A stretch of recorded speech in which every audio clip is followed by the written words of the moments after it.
Təşəkkür edirəm, hörmətli Ziyafət müəllim. Nəhayət ki, neçə iclaslı söz istəyirik, bizə də bir söz çatdı. Seçki məcəlləsinə dəyişiklik edilməsi ilə bağlı Milli Məclisə və komitələrə bir neçə dəfə təkliflər vermişik. Təəssüflər olsun ki, bu təkliflərin heç biri nə müzakirəyə çıxarılmayıb, nə hardadır, kim baxır bu işə bir xəbər yoxdur. Biz seçki məcəlləsinə dəyişiklik edilməsi ilə bağlı verdiyimiz təkliflərə bir dəfə də burada soruşmuşam. Nədən ötürü baxılmır? Niyə istənilən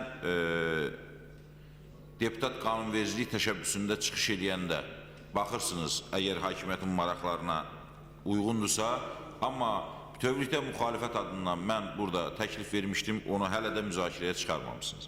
Nə təklif edirdik biz seçki məcəlləsinə? Bizim seçki məcəlləsinə etdiyimiz təklifdə birinci, seçkilər səs vermə gününə azı 60 gün qalmış yox, 90 gün elan olunsun. Hamı deyir ki, dünyanın müxtəlif ölkələrində təcrübələr var, 23 gün, 25 gün təbliğat aparmaq üçün yetərlidir. Bəli, dünyanın müxtəlif ölkələrində bu tipli məsələlər var. Amma o ölkələrdədir ki, orada televiziyadan, xalqla görüşdən, sərbəst toplaşmaq azadlığı haqqında qanun imkanlarından hər kəs istifadə etsin. Azərbaycanda biz bunlardan istifadə edə bilirikmi?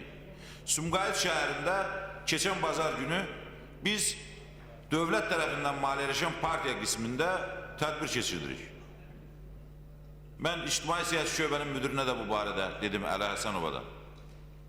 Ya bir polis gəlib, ağına bozuna baxmadan, mən belə istəyirəm, burada tədbir keçirilməyəcək. Abala, niyə, hansı qanuna söykənirsən, niyə söykənirsən, nədən ötürü, kimsənsən?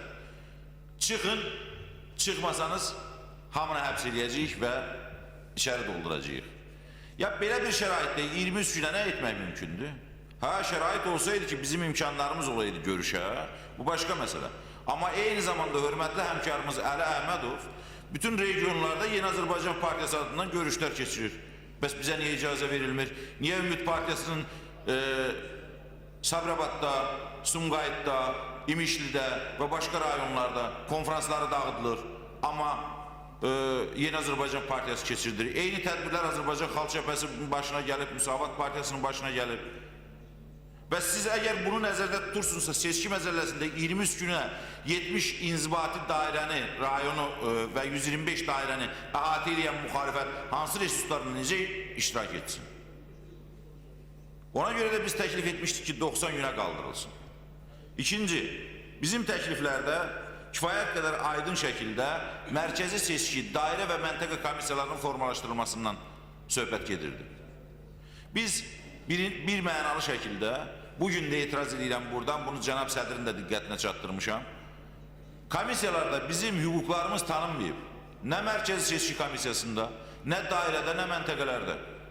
Dairələrin hamısı saxta arayışlar təqdim edirlər, güya bizim üzvlərə məlumat veriblər, məntəqələrdə təmsil olunmaq üçün siyahını istəyiblər, amma sən demə poçt xidməti yararsız olub və poçt onlara çatdırmayıb, iclasın da vaxtı keçib.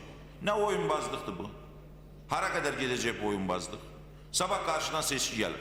Bir məntəqədə bizimkilər iştirak etmirsə, müxalifət iştirak etmirsə, nədən söhbət gedir?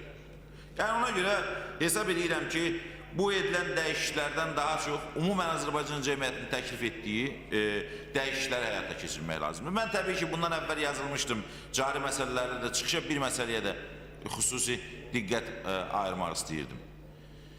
Gürcüstandan olan soydaşlarımız uzun illərdir burada bu miqrasiya xidmətindən əziyyət çəkirlər. Onların bir ölkəyə gəlib getməyi və yaxud da ölkədə yaşaması az qala $1500 başa gəlir. Ya bunlar bizim soydaşlarımızdır və bunlar mütəmadi olaraq Azərbaycanla bu və ya digər şəkildə əlaqəlidirlər.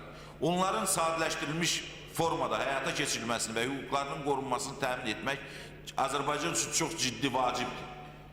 Orada problemlərin olmaması üçün və vətəndaşlarımızın güvənli Azərbaycan dövlətinə söykənməsi üçün. Mən hesab edirəm ki, bu məsələlər barəsində nəhayət ki, Milli Məclis ciddi şəkildə düşünməlidir. Mərkəzi dairə və məntəqə seçki komissiyalarının formalaşdırılmasından tutmuş, ümumən seçki məcəlləsinə bizim etdiyimiz təklifləri prezident seçkiləri öncəsi yenidən müzakirəyə çıxarıb yenidən baxmalıdır. Çox sağ olun.